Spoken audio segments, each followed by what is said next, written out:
가족이란 무엇일까요? 때로는 가장 가까운 사람이 가장 먼 존재가 되기도 하고, 때로는 영원히 잃었다고 생각했던 사람이 다시 우리 곁으로 돌아오기도 합니다. 한지연 55세. 재벌가의 딸이지만 지금은 치매에 걸린 어머니를 홀로 돌보고 있습니다. 그리고 어느 날 한 명의 간병인이 나타났습니다. 똑같은 나비 목걸이, 너무나 익숙한 목소리, 그리고 40년 만의 기적일까요? 아니면 단순한 우연일까요? 오늘부터 여러분과 함께 할 이야기. 잃어버린 시간은 되찾을 수 없지만 잃었던 마음은 되찾을 수 있다는 믿음과 함께 지금 시작합니다. 시작하기 전에 구독과 좋아요는 무료니까 한 번씩 해주시는 거 잊지 말아주세요. 서울 성북동의 오래된 저택은 가을 오후의 햇살을 받으며 조용히 숨을 쉬고 있었습니다. 한때 이 집은 웃음소리와 활기로 가득했지만 지금은 시계 소리와 간병인의 발걸음만이 정적을 깨뜨릴 뿐이었습니다. 한지연은 어머니의 방 앞에서 잠시 멈춰 섰습니다. 55세의 나이에도 불구하고 여전히 단정한 모습을 유지하고 있었지만 최근 몇 달간의 피로가 그녀의 얼굴에 깊게 새겨져 있었습니다. 전직 교수였던 그녀는 이제 온종일 어머니를 돌보는 일에 매달려 있었습니다. 어머니, 점심시간이에요. 지연이 방문을 살짝 열며 말했습니다. 윤말수는 침대에 기대어 앉아 창밖을 바라보고 있었습니다. 80세의 노인은 한때 이 집의 당당한 안주인이었지만 알츠하이머가 진행되면서 점점 더 많은 기억을 잃어가고 있었습니다. 때로는 지연을 알아보지 못하는 날도 있었고, 때로는 이미 세상을 떠난 남편을 찾기도 했습니다. 지혜야, 말순이 갑자기 중얼거렸습니다. 그 목걸이는 내 거야. 지연은 어머니의 말에 잠시 멈칫했습니다. 지혜. 그 이름은 지연에게 언제나 아픔을 주는 이름이었습니다. 쌍둥이 언니였던 지혜는 어린 시절 병원 화재로 목숨을 잃었다고 들었습니다. 지연이 겨우 7살 때의 일이었습니다. 어머니, 지혜 언니는 이미. 지연이 말을 시작하려 했지만 말수는 이미 다른 곳을 바라보고 있었습니다. 식사를 도우며 지연은 아버지가 남긴 유언장을 떠올렸습니다. 아버지 한상철이 작년에 세상을 떠나고 난 후 변호사가 가져온 유언장에는 지연이 전체 재산의 80%를 상속받는다고 명시되어 있었습니다. 나머지는 각종 자선단체와 친척들에게 분배되는 것이었습니다. 지연은 그 유언장을 받아들였지만 마음 한구석에는 언제나 무거운 돌덩이가 놓여 있는 것 같았습니다. 재산을 얻었지만 가족을 잃었고 큰 집을 물려받았지만 그 안을 채울 사람들은 하나둘 떠나갔습니다. 오후가 되자 지연은 아버지의 서재로 향했습니다. 유산 정리를 위해 각종 서류들을 검토해야 했습니다. 서재는 아버지의 향기가 아직도 남아있는 것 같았습니다. 책장 가득한 경영서적들과 벽에 걸린 가족 사진들이 과거의 영광을 말해주고 있었습니다. 그 사진들 중에서 지연의 시선이 멈춘 곳이 있었습니다. 어린 시절 쌍둥이 자매가 함께 찍은 사진이었습니다. 똑같이 생긴 두 아이가 나비 모양 목걸이를 하나씩 나누어 차고 있었습니다. 지연은 자신의 목걸이는 아직도 보관하고 있었지만 지혜의 것은 화재와 함께 사라졌다고 생각했습니다. 지혜야, 그 목걸이는 내 거야. 어머니의 말이 다시 귓가에 맴돌았습니다. 지연은 고개를 저었습니다. 어머니의 병 때문에 나오는 헛소리일 뿐이라고 생각하려 했습니다.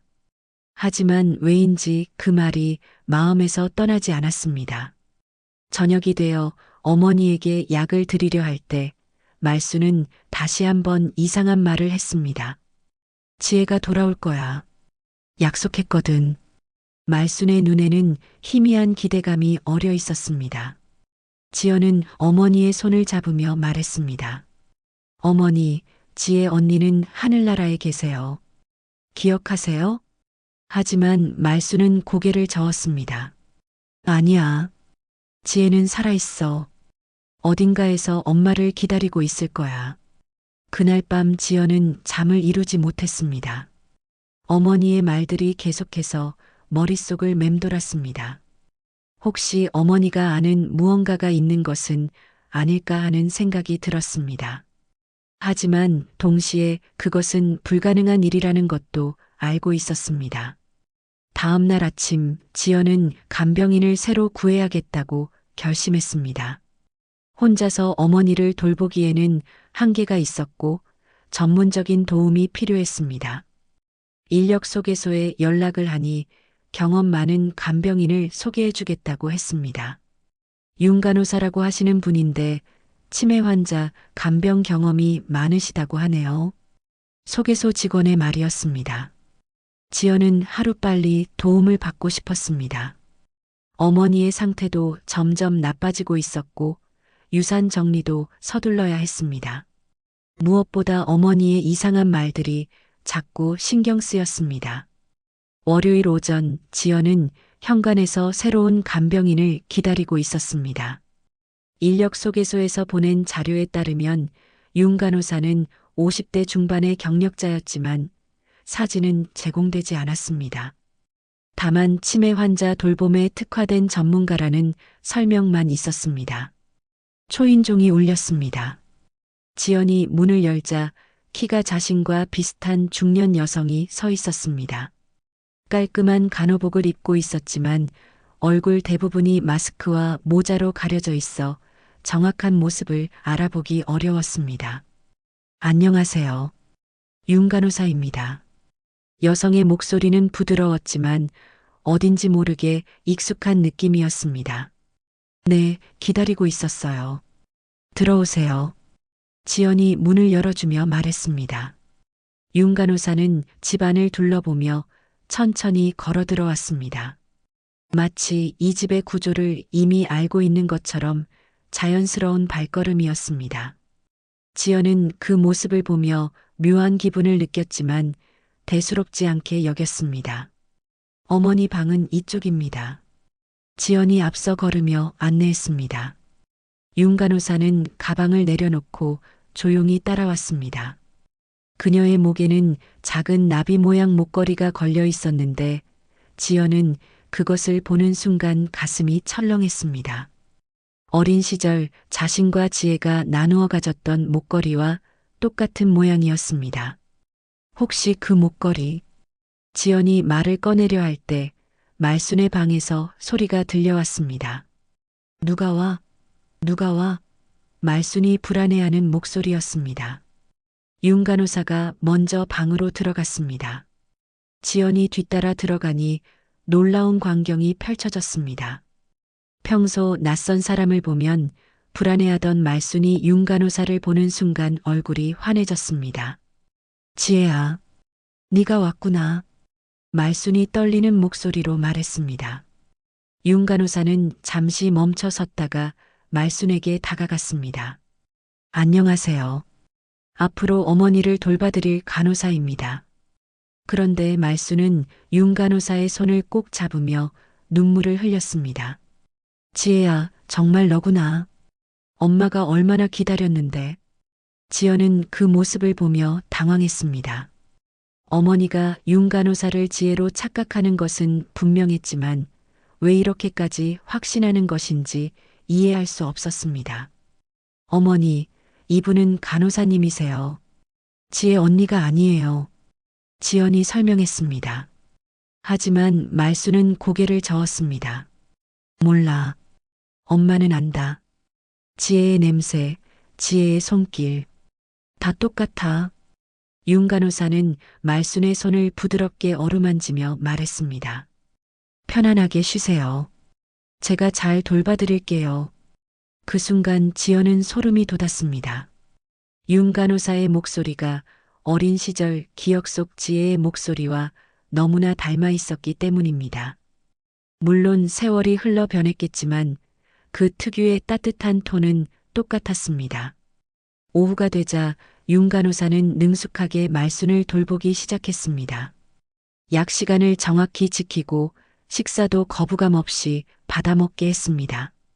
평소 지연이 애를 먹던 일들이 윤 간호사 손에서는 매우 자연스럽게 이루어졌습니다. 어떻게 이렇게 잘 적응하세요? 지연이 물었습니다. 경험이 많아서요. 어르신들은 마음을 열어드리면 금세 편해하세요. 윤 간호사의 대답이었습니다. 하지만 지연은 그것만으로는 설명되지 않는 무언가를 느꼈습니다. 윤 간호사는 마치 이 집의 구조를 이미 알고 있는 것 같았고 어머니의 습관도 미리 파악하고 있는 듯 했습니다. 저녁 시간 말순이 잠들고 난 후 지연은 윤 간호사와 차를 마시며 대화를 나누었습니다. 혹시 이 동네에 살아보신 적 있으세요? 지연이 조심스럽게 물었습니다. 아니요. 처음 와보는 곳이에요. 윤 간호사는 담담하게 답했습니다. 그런데 어머니가 당신을 보고 제 언니라고 하시네요. 지혜라는 이름이. 윤 간호사의 손이 잠시 떨렸습니다. 차잔을 내려놓으며 그녀가 말했습니다. 치매 환자분들은 종종 그런 착각을 하세요. 돌아가신 가족을 다른 사람에게서 찾으시죠. 지연은 그 대답에 수긍했지만 여전히 마음 한구석이 편하지 않았습니다. 특히 윤 간호사의 목걸이가 계속 신경 쓰였습니다. 그 목걸이 예쁘네요. 어디서 구하셨어요? 윤 간호사는 목걸이를 만지며 잠시 망설였습니다. 오래된 거예요. 어렸을 때부터 가지고 있던 나비 모양이네요. 저도 비슷한 걸 가지고 있어요. 언니와 나누어 가졌던 건데. 그 순간 윤 간호사의 얼굴이 순간 굳어졌습니다. 하지만 금세 평상시 표정을 되찾으며 말했습니다. 우연의 일치네요.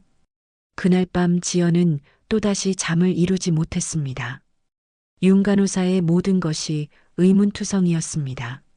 목소리, 걸음걸이, 어머니를 대하는 자연스러운 모습, 그리고 나비 목걸이까지. 설마 정말 지혜가 살아있는 건 아니겠지? 하지만 그것은 불가능한 일이었습니다. 지혜는 분명히 병원 화재로 목숨을 잃었다고 들었습니다. 부모님도 친척들도 모두 그렇게 말했습니다. 새벽녘 지연은 어머니 방에서 나는 소리에 잠에서 깼습니다.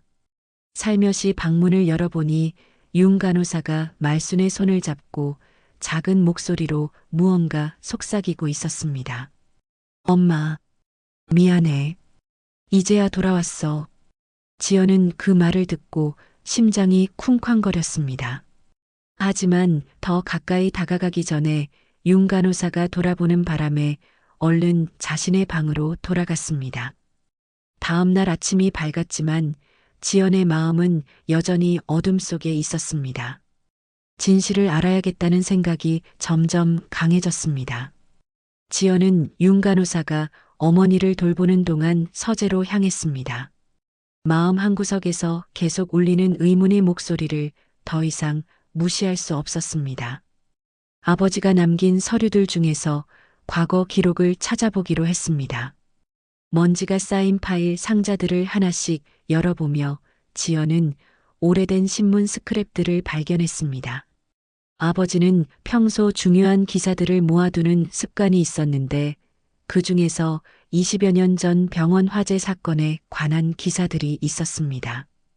성북구 소재 대한병원 화재로 환자 다수 사상이라는 제목의 기사를 자세히 읽어보니 지연이 기억하고 있던 것과는 다른 내용들이 나와 있었습니다.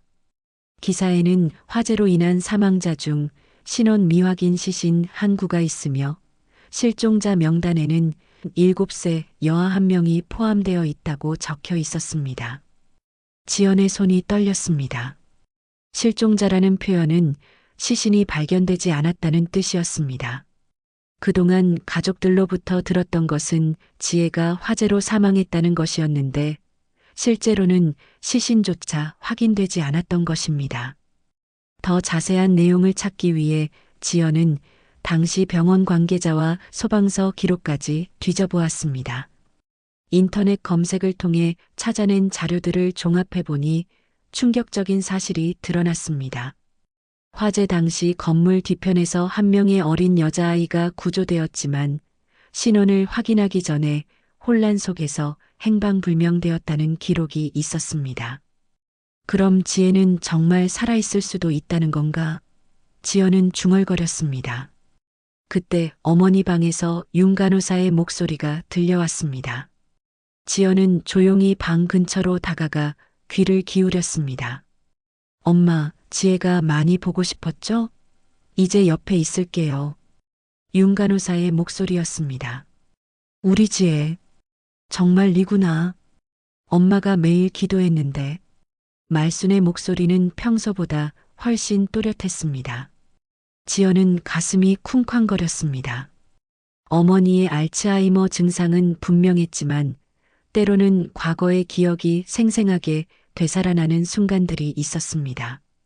혹시 어머니가 정말 윤 간호사를 지혜로 인식하는 것이 단순한 착각이 아닐 수도 있겠다는 생각이 들었습니다.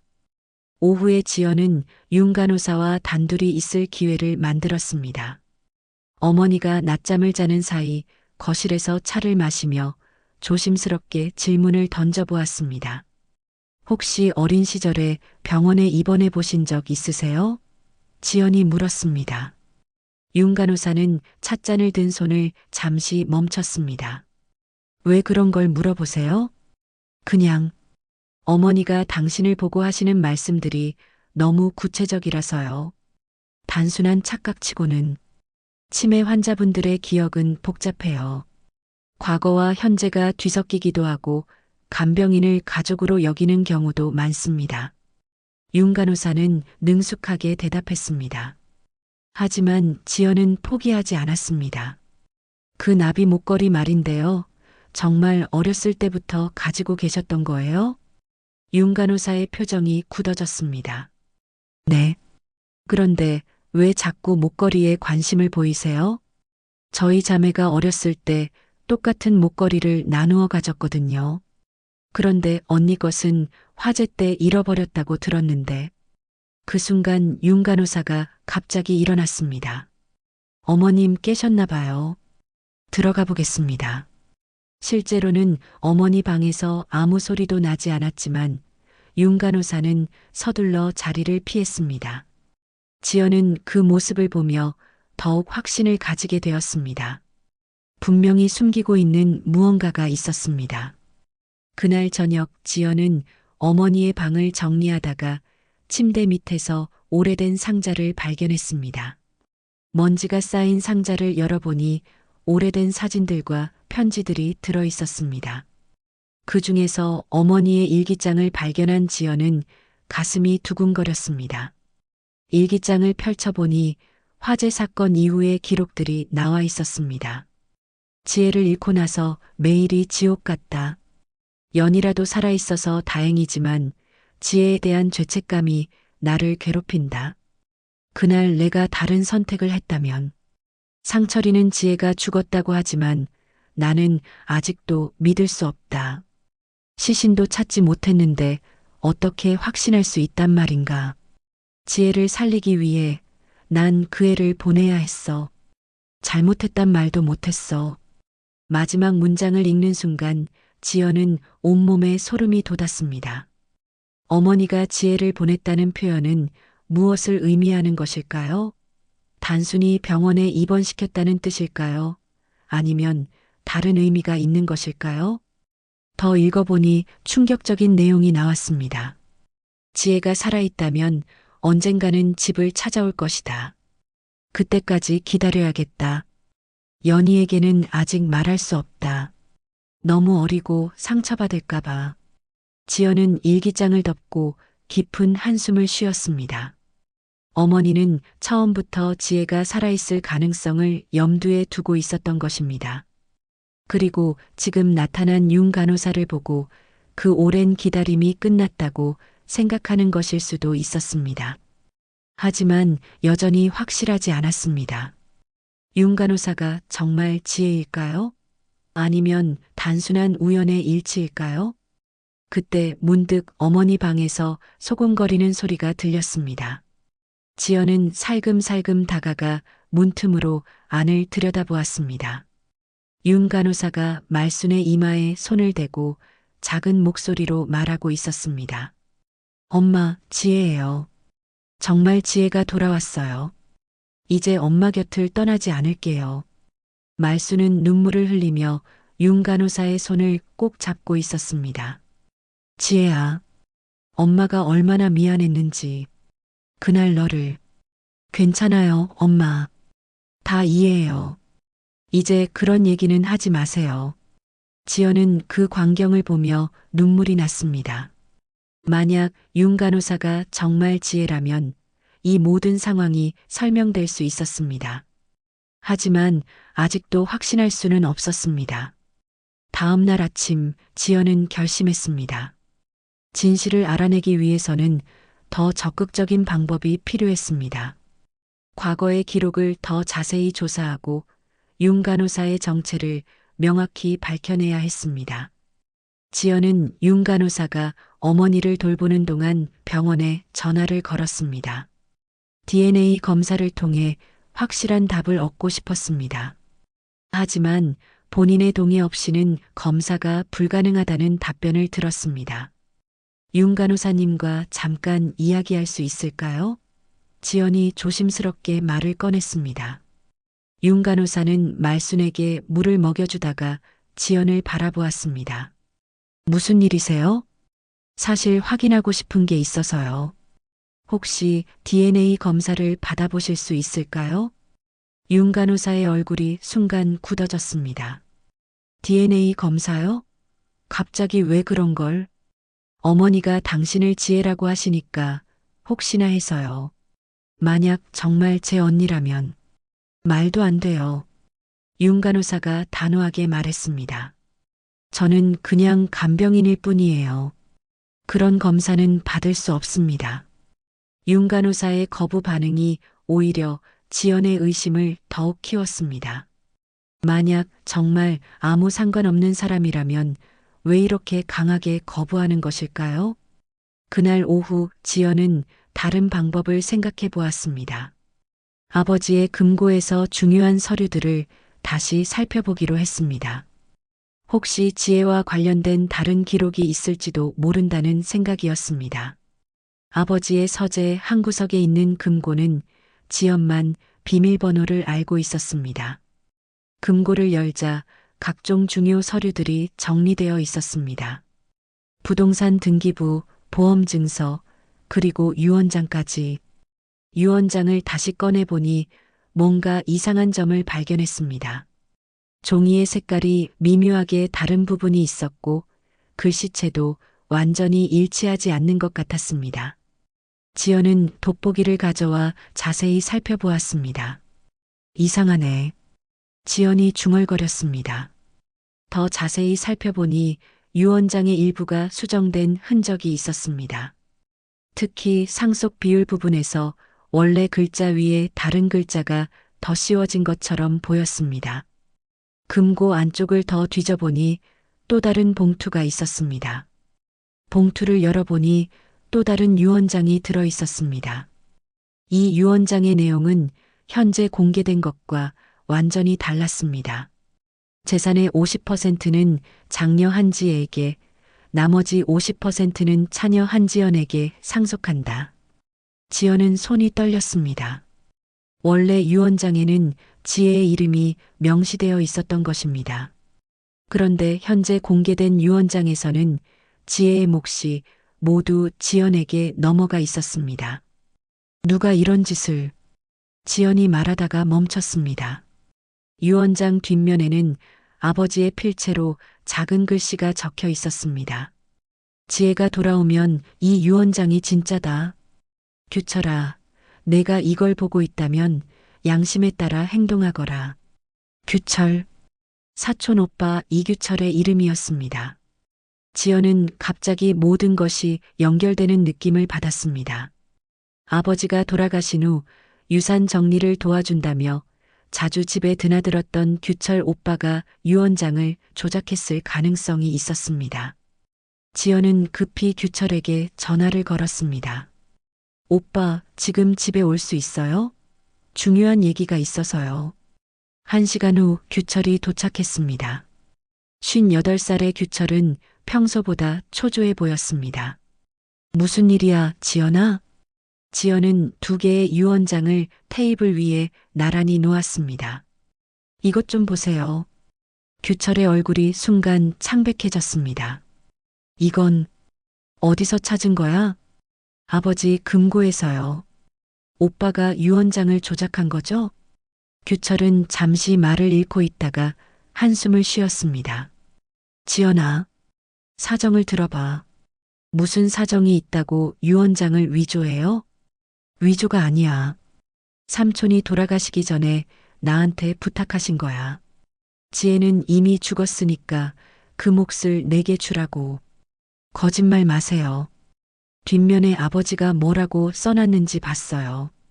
규철은 더 이상 변명할 수 없다는 표정을 지었습니다. 알았어. 내가 바꾼 거야. 하지만 내 욕심 때문만은 아니었어. 그럼 뭐 때문이에요? 나도 유산을 받을 권리가 있다고 생각했어. 삼촌을 그렇게 오래 도왔는데. 지연은 어이가 없었습니다. 그래서 지혜 언니 몫까지 빼돌리려고 한 거예요?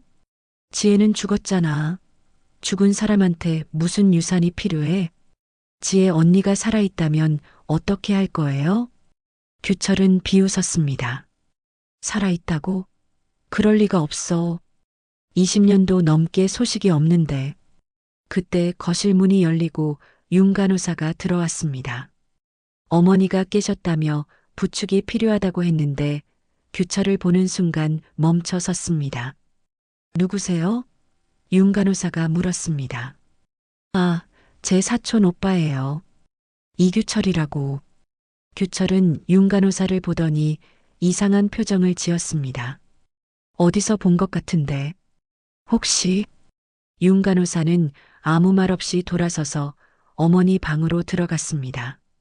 이상하네. 분명히 어디서 본 얼굴인데. 규철이 중얼거렸습니다. 지연은 규철의 반응을 보며 더욱 확신을 가지게 되었습니다. 혹시 규철 오빠도 윤 간호사의 정체를 눈치채고 있는 것은 아닐까요? 오빠, 혹시 그 간호사를 아세요? 아니, 모르는데. 그냥 낯이 익어서. 그날 저녁 규철이 돌아간 후 지연은 윤 간호사와 단둘이 마주 앉았습니다. 오늘 제 사촌 오빠를 보시고 어떠셨어요? 윤 간호사는 잠시 망설이다가 말했습니다. 별로 좋지 않은 느낌이었어요. 혹시 전에 본 적이 있으세요? 아니요. 처음 봤어요. 하지만 윤 간호사의 표정에는 뭔가 숨기고 있는 것이 역력했습니다. 그날 밤 지연은 모든 상황을 정리해 보았습니다. 위조된 유언장, 살아있을 가능성이 있는 지혜, 그리고 모든 것을 숨기려는 규철 오빠. 점점 복잡해지는 상황 속에서 진실은 더욱 멀어져 가는 것 같았습니다. 하지만 지연은 포기하지 않기로 했습니다. 어떤 일이 있어도 진실을 밝혀내야 했습니다. 지혜가 정말 살아 돌아왔다면 그녀가 받아야 할 몫을 되찾아 주어야 했습니다. 지연은 며칠 동안 잠을 제대로 이루지 못했습니다. 위조된 유언장의 발견, 윤 간호사의 의심스러운 정체, 그리고 규철 오빠의 배신까지 모든 것이 한꺼번에 무너져 내리는 기분이었습니다. 윤 간호사는 여전히 자신의 정체를 부인했지만 어머니와 함께 있을 때만큼은 완전히 다른 사람이 되었습니다. 마치 진짜 딸이 어머니를 돌보는 것처럼 자연스럽고 애정이 넘쳤습니다. 어머니, 오늘 컨디션이 어떠세요? 지연이 말순의 방에 들어가며 물었습니다. 말순은 윤 간호사의 손을 꼭 잡고 있었습니다. 지혜가 있어서 좋아. 이제 외롭지 않아. 지연은 그 모습을 보며 가슴이 아팠습니다. 만약 윤 간호사가 정말 지혜가 아니라면 어머니는 얼마나 큰 실망을 하게 될까요? 하지만 만약 정말 지혜가 맞다면 왜 이렇게 숨기려고 하는 것일까요? 오후에 지연은 용기를 내어 윤 간호사에게 직접 물어보기로 했습니다. 정말 마지막으로 한 번만 물어볼게요. 당신이 지혜 맞죠? 윤 간호사는 오랫동안 침묵했습니다. 그리고 마침내 작은 목소리로 말했습니다. 왜 그렇게 생각하세요? 목소리, 걸음걸이, 어머니를 대하는 방식, 그리고 무엇보다 그 목걸이, 모든 게 일치해요. 윤 간호사는 목걸이를 만지작거렸습니다. 만약 제가 정말 그 사람이라면 어떻게 하실 건가요? 당연히 환영할 거예요. 언니를 얼마나 그리워했는데. 하지만 저는 이미 다른 사람으로 살아왔어요. 20여 년 동안. 그 순간 지연은 확신했습니다. 윤 간호사가 바로 지혜였습니다. 언니, 정말 언니구나. 지연의 눈에 눈물이 맺혔습니다. 윤 간호사, 아니 지혜는 고개를 숙였습니다. 미안해, 지연아. 이렇게 나타나서. 왜 이제야? 왜 이렇게 오래 기다리게 했어? 말하기 어려운 사정이 있었어. 그리고 무엇보다 무서웠어. 받아들여질지. 지연은 지혜의 손을 잡았습니다. 바보야. 가족인데 뭐가 무서워? 하지만 감격스러운 재회도 잠시 현실의 문제들이 다시 머리를 들었습니다. 위조된 유언장, 규철 오빠의 배신, 그리고 앞으로 어떻게 해야 할지에 대한 막막함. 다음 날 아침 말순의 상태가 급격히 나빠졌습니다. 전날 밤부터 열이 오르기 시작하더니 의식이 흐려지고 있었습니다. 병원에 가야겠어요. 지혜가 다급하게 말했습니다. 응급실에서 검사를 받은 결과 폐렴이 심하게 진행된 상태였습니다. 의사는 고령에다 기저질환까지 있어서 상당히 위험한 상황이라고 했습니다. 최선을 다하겠지만 마음의 준비를 하시는 게 좋겠습니다. 지연과 지혜는 병실에서 말순을 지켰습니다. 산소 마스크를 끼고 있는 어머니의 모습은 너무나 작고 연약해 보였습니다. 엄마, 제발. 지혜가 말순의 손을 잡으며 눈물을 흘렸습니다. 말순은 가끔씩 의식을 되찾았다가 다시 잠들기를 반복했습니다. 의식이 있을 때면 지혜를 향해 미소를 짓곤 했습니다. 지혜야, 돌아와서 고마워. 말순이 힘없는 목소리로 말했습니다. 엄마 말하지 마세요. 힘 아껴두세요. 지혜가 답했습니다. 엄마가 잘못했어. 너를 보내서. 괜찮아요, 엄마. 이제 다 괜찮아요. 이틀간의 사투 끝에 말순은 조용히 숨을 거두었습니다. 지연과 지혜는 어머니의 마지막 순간을 함께 지켜보며 눈물을 흘렸습니다. 장례식장에서 지혜는 처음으로 사람들 앞에 모습을 드러냈습니다. 친척들은 모두 충격을 받았습니다. 죽은 줄 알았던 지혜가 살아서 나타난 것이었습니다. 지혜냐? 정말 지혜냐? 친척들이 수군거렸습니다. 규철은 특히 당황한 기색이 역력했습니다. 지혜가 살아있다는 것은 자신이 조작한 유언장이 무효가 된다는 뜻이었습니다. 장례식 내내 지혜는 조용히 어머니의 관 앞에 앉아 있었습니다. 때로는 어머니의 사진을 보며 눈물을 흘리기도 했습니다. 이제야 엄마 손 한번 잡아보네. 지혜가 작은 목소리로 중얼거렸습니다. 지연은 그 말을 듣고 가슴이 찢어지는 것 같았습니다. 20여 년 동안 어머니를 그리워하며 살아온 언니의 마음을 조금이나마 이해할 수 있었습니다. 장례식이 끝난 후 친척들이 모여 유산 문제에 대해 이야기하기 시작했습니다. 지혜가 살아있으니까 유언장을 다시 검토해야 하는 거 아니야? 한 친척이 말했습니다. 규철은 얼굴이 창백해졌습니다. 그게 사실은. 지연이 규철을 쳐다보았습니다. 오빠, 이제 진실을 말할 때가 된 것 같아요. 규철은 결국 유언장 조작 사실을 털어놓았습니다. 친척들은 모두 분노했고 지혜는 충격을 받았습니다. 그럼 내 목도 있었다는 거야? 지혜가 물었습니다. 원래 유언장에는 자매가 반반씩 나누어 가지도록 되어 있었어요. 지연이 설명했습니다. 지혜는 고개를 저었습니다. 나는 그런 건 원하지 않아. 언니, 당신의 정당한 권리야. 20여 년 동안 없었던 사람이 갑자기 나타나서 재산을 달라고 하는 게 맞나? 나는 그냥 가족이 있다는 것만으로도 충분해. 지연은 언니의 말에 감동했습니다.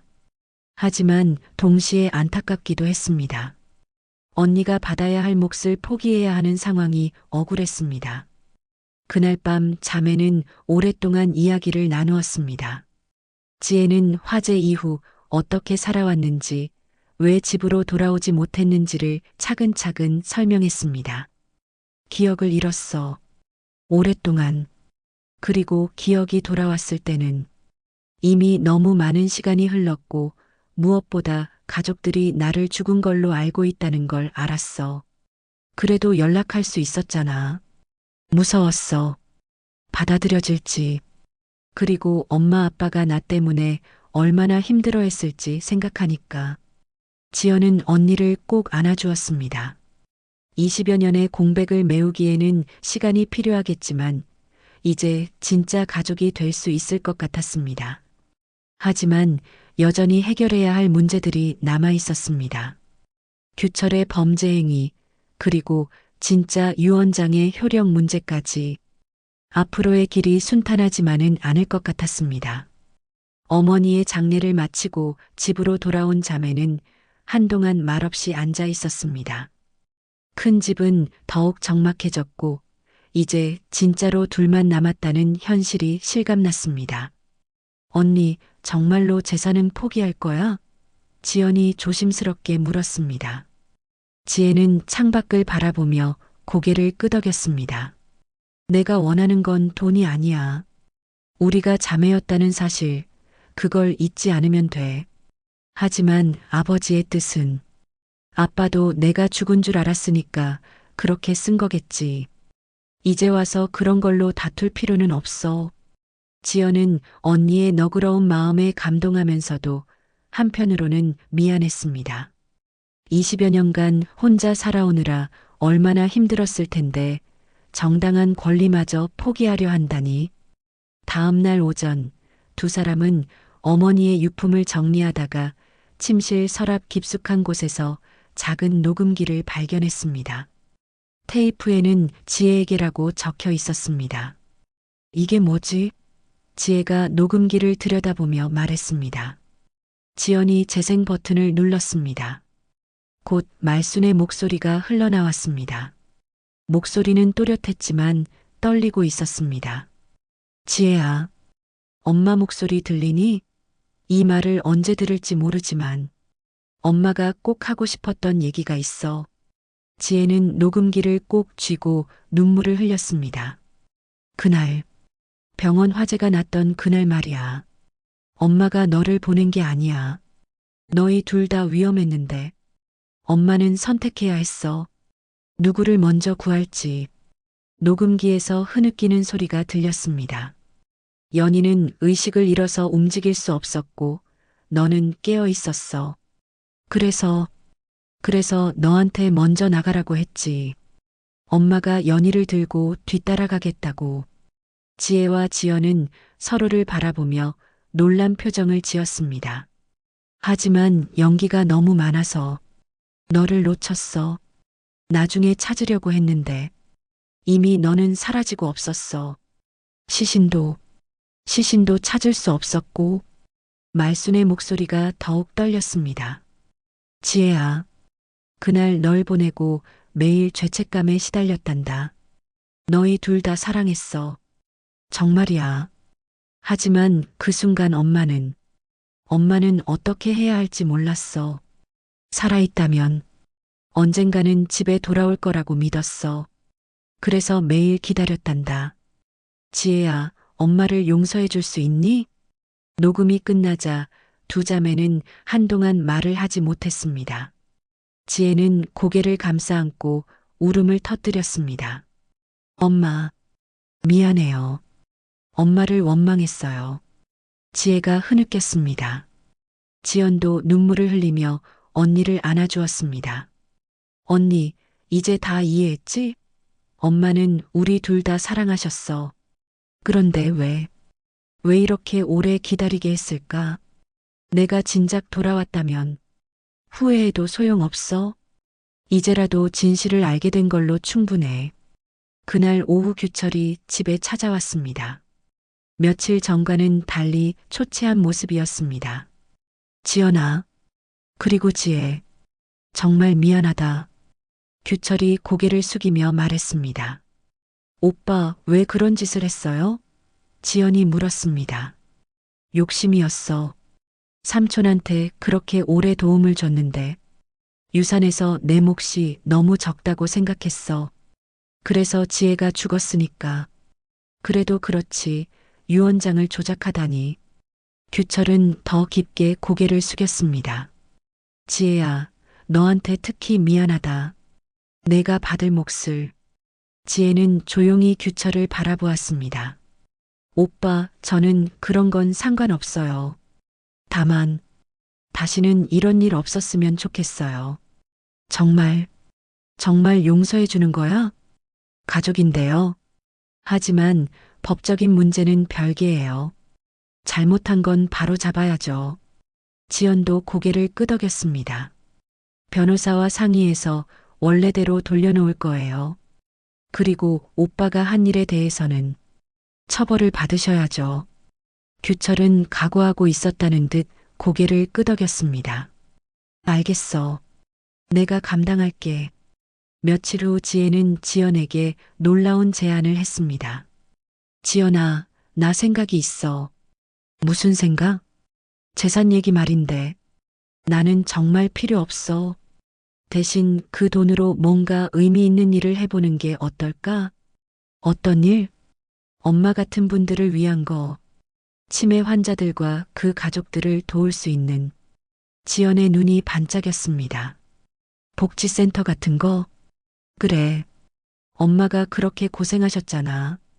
우리 같은 가족들이 좀 더 나은 환경에서 돌봄을 받을 수 있도록. 좋은 생각이야. 하지만 언니 몫은 언니가 받아야 해.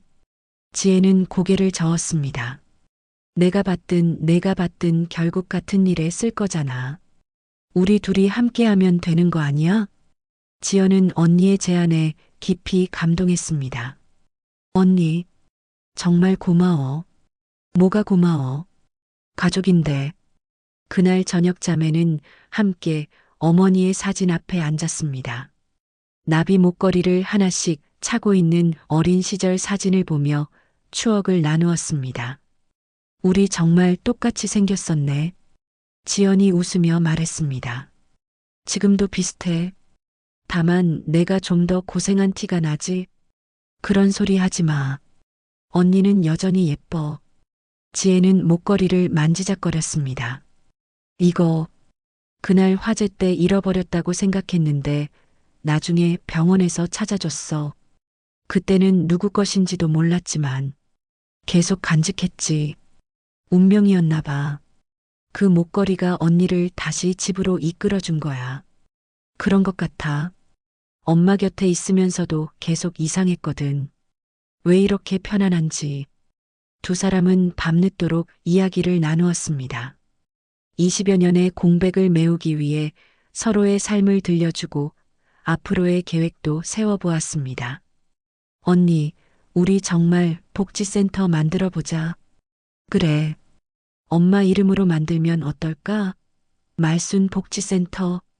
좋아. 엄마가 기뻐하실 거야.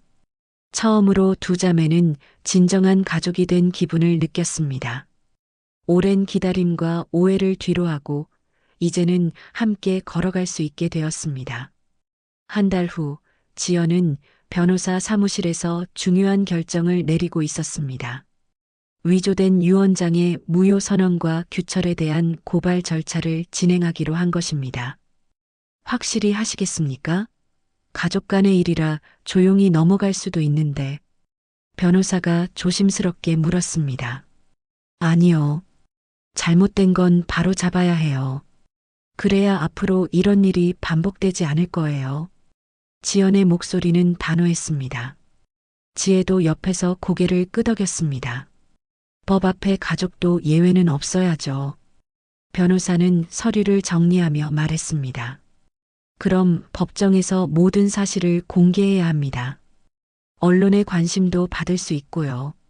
상관없어요. 진실이 중요하니까요. 법정 날이 다가왔습니다. 재벌가의 유산 분쟁과 쌍둥이 자매의 극적인 재회라는 소재 때문에 많은 언론이 관심을 보였습니다. 법정에는 친척들과 기자들이 가득했습니다. 규철은 피고인석에 앉아 초췌한 모습을 보였습니다. 그는 이미 모든 혐의를 인정한 상태였습니다. 피고인 이규철은 고인의 유언장을 임의로 수정하여 상속 내용을 변경했음을 인정하십니까? 판사가 물었습니다. 네, 인정합니다. 규철의 목소리는 떨리고 있었습니다. 이어서 지연이 증인석에 섰습니다. 그녀는 차분한 목소리로 사건의 전말을 설명했습니다. 재산보다 중요한 건 진실이었습니다. 어머니의 진짜 뜻을 존중하고 싶었고 무엇보다 사랑받지 못했다고 믿었던 언니를 다시 만나게 된 것, 그것이 진짜 유산입니다. 법정 안이 조용해졌습니다. 지연의 진솔한 고백에 많은 사람들이 감동받았습니다. 한지혜 씨께서는 20여 년간 실종 상태였다가 최근 돌아오신 것으로 알고 있습니다. 그 경위를 설명해 주시겠습니까? 지혜가 증인석에 섰습니다. 그녀는 떨리는 목소리로 자신의 이야기를 시작했습니다. 7살 때 병원 화재를 당했습니다.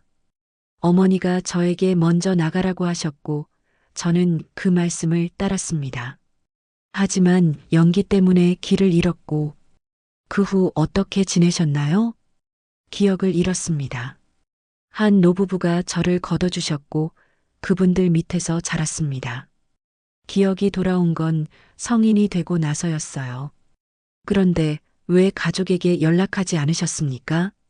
지혜는 잠시 망설이다가 답했습니다. 무서웠습니다.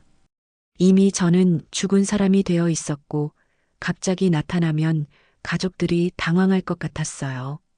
그리고 저 때문에 가족들이 얼마나 힘들어했을지 생각하니 죄책감이 들었습니다. 그럼 이번에 어떻게 돌아오게 되신 건가요? 어머니가 아프시다는 소식을 우연히 들었습니다. 간병인으로 지원해서라도 곁에 있고 싶었어요. 마지막 일지도 모른다는 생각에. 판사는 지혜의 증언을 듣고 잠시 생각에 잠겼습니다. 그렇다면 상속 문제는 어떻게 생각하십니까? 저는 재산을 원하지 않습니다. 가족을 되찾은 것만으로도 충분합니다. 하지만 법적으로는 상속 권리가 있습니다. 지혜는 지연을 바라보며 말했습니다. 동생과 함께 어머니를 기리는 일에 사용하고 싶습니다. 복지센터를 설립해서 저희 같은 가정을 도우려고 합니다. 법정에서 웅성거림이 일었습니다. 재산을 두고 다툴 것이라 예상했던 사람들에게는 의외의 전개였습니다. 판사는 최종 판결을 선고했습니다. 피고인 이규철에게는 유언장 위조죄로 징역 2년에 집행유예 3년을 선고합니다. 그리고 원래 유언장에 따라 상속 재산은 한지혜, 한지연 자매가 각각 50%씩 상속받는 것으로 결정합니다. 규철은 안도의 한숨을 쉬었습니다. 실형은 면했지만 큰 교훈을 얻었습니다. 법정을 나오며 지연은 기자들에게 둘러싸였습니다. 자매 재회 소감이 어떠세요? 돈보다 가족이 더 소중하다는 걸 다시 한번 깨달았습니다. 저희는 앞으로 어머니의 뜻을 이어받아 의미 있는 일을 할 예정입니다. 구체적으로 어떤 계획이 있으신가요? 지혜가 대답했습니다. 치매 환자와 그 가족들을 위한 복지센터를 설립할 계획입니다. 저희가 겪었던 어려움을 다른 가족들은 겪지 않았으면 하는 마음입니다. 며칠 후 자매는 복지센터 설립을 위한 구체적인 준비에 들어갔습니다. 부동산을 알아보고 전문 인력을 구하며 운영 계획을 세웠습니다. 여기 어때? 지연이 성북동 인근의 건물을 가리키며 말했습니다. 좋네. 집에서도 가깝고 교통도 편하고. 지혜가 주변을 둘러보며 답했습니다. 그럼 이곳으로 정하자. 말순 복지센터 개관 준비 시작. 두 사람은 손을 맞잡고 웃었습니다. 오랜 방황과 고통의 시간을 지나 드디어 함께할 수 있는 미래를 그려볼 수 있게 되었습니다. 복지센터 준비 과정에서 많은 사람들이 도움을 주었습니다. 의료진, 사회복지사, 자원봉사자들이 뜻을 함께했습니다. 심지어 규철도 자신의 잘못을 만회하고자 센터 운영에 도움을 주겠다고 나섰습니다. 오빠, 정말 괜찮아요? 지연이 물었습니다. 내가 할 수 있는 건 이것뿐이야. 속죄의 의미로라도. 지혜는 규철의 어깨를 토닥였습니다. 고마워요, 오빠. 가족이니까 함께해요. 복지센터 개관일이 정해졌습니다. 많은 사람들이 축하해 주겠다고 했고 지역 언론에서도 취재를 오기로 했습니다. 개관 전날 밤 자매는 어머니의 영정 앞에 앉아 차를 마셨습니다. 엄마, 내일 드디어 문을 열어요. 엄마 이름으로 만든 복지센터. 지연이 영정에 대고 말했습니다. 엄마가 보고 계실 거야. 분명히 기뻐하실 거야. 지혜가 덧붙였습니다. 우리 정말 많이 돌아왔네. 헤어졌다가 다시 만나고. 앞으로는 절대 떨어지지 말자. 당연하지. 우리는 가족이니까. 드디어 진실이 모두 밝혀지고 정의가 실현되었습니다. 하지만 더 중요한 것은 가족의 사랑이 회복되었다는 것이었습니다. 이제 마지막 장을 향해 나아갈 시간이었습니다. 2년 후 성북동에 자리 잡은 말순 복지센터는 지역의 랜드마크가 되어 있었습니다. 치매 환자와 그 가족들을 위한 종합 돌봄 서비스를 제공하는 이곳은 연일 많은 사람들로 붐볐습니다. 어르신, 오늘 컨디션은 어떠세요? 지혜가 한 할머니에게 다정하게 말을 걸었습니다. 좋아. 딸이 와서 좋아. 할머니가 지혜의 손을 꼭 잡으며 답했습니다. 지혜는 이제 센터의 간병팀 팀장으로 일하고 있었습니다. 오랫동안 쌓아온 경험과 따뜻한 마음으로 많은 환자들과 가족들에게 희망을 주고 있었습니다. 한편 지연은 센터장으로서 전체적인 운영을 맡고 있었습니다. 전직 교수 시절의 경험을 살려 체계적이고 효율적인 시스템을 구축했습니다. 지연 센터장님, 오늘 새로운 가족이 상담받으러 오신다고 하네요. 직원이 보고했습니다. 네, 제가 직접 상담해 드릴게요. 오후에 도착한 것은 50대 부부와 80세 정도의 할아버지였습니다. 할아버지는 최근 치매 진단을 받으셨고 가족들은 어떻게 돌봐야 할지 막막해하고 있었습니다. 저희도 처음이라 뭘 어떻게 해야 할지 모르겠어요. 며느리가 눈물을 글썽이며 말했습니다. 지연은 그들의 마음을 충분히 이해했습니다. 괜찮습니다. 저희가 도와드릴게요. 저희도 같은 경험을 했거든요. 상담실에는 지연과 지혜의 사진이 나란히 걸려 있었습니다. 그 아래에는 작은 문구가 적혀 있었습니다. 잃어버린 시간은 되찾을 수 없지만 잃었던 마음은 되찾을 수 있다. 이 문구가 참 인상 깊네요. 아들이 사진을 보며 말했습니다. 저희 자매의 이야기예요. 오랫동안 헤어져 있다가 다시 만나게 되었거든요. 지연이 설명했습니다. 그래서 이런 일을 하게 되신 거군요. 네. 저희가 겪었던 어려움을 다른 분들은 좀 더 쉽게 헤쳐나가셨으면 하는 마음입니다.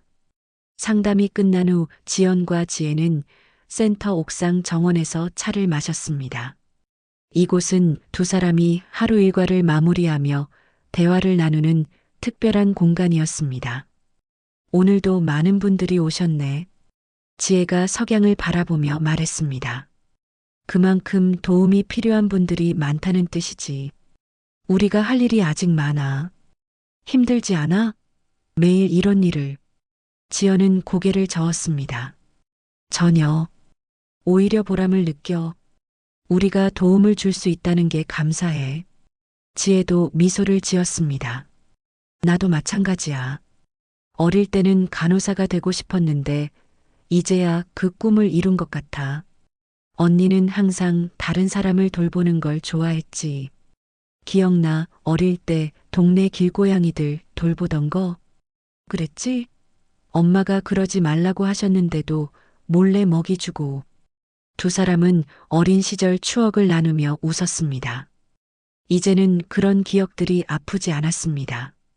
오히려 소중한 보물 같았습니다. 저녁 시간 센터에서는 가족 모임이 열렸습니다. 환자 가족들이 모여 서로의 경험을 나누고 위로하는 시간이었습니다. 처음에는 정말 막막했어요. 아버지가 저를 못 알아보시는데 한 며느리가 울먹이며 말했습니다. 저도 그랬어요. 하지만 시간이 지나면서 받아들이게 되더라고요.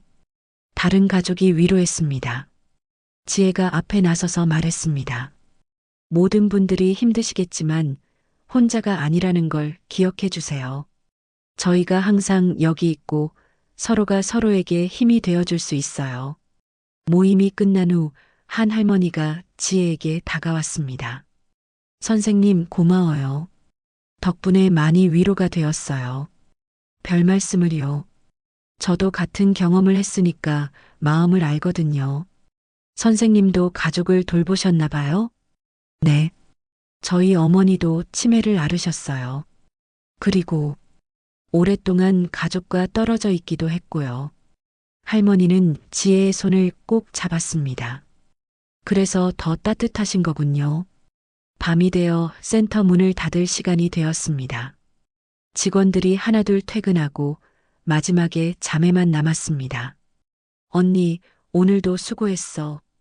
지연이 말했습니다. 너도 고생했어. 새벽부터 저녁까지. 하지만 행복해. 이런 일을 언니와 함께 할 수 있어서. 지혜는 센터 벽에 걸린 어머니의 사진을 바라보았습니다. 엄마도 기뻐하실 거야. 우리가 이렇게 함께 일하는 걸 보시면. 분명히 엄마가 가장 원하셨던 건 우리가 화목하게 지내는 것이었으니까. 두 사람은 센터를 둘러보며 뿌듯함을 느꼈습니다. 이곳에서 매일 벌어지는 작은 기적들, 절망했던 가족들이 희망을 찾아가는 모습들을 보는 것만으로도 충분했습니다. 언니, 우리 정말 멀리 왔네.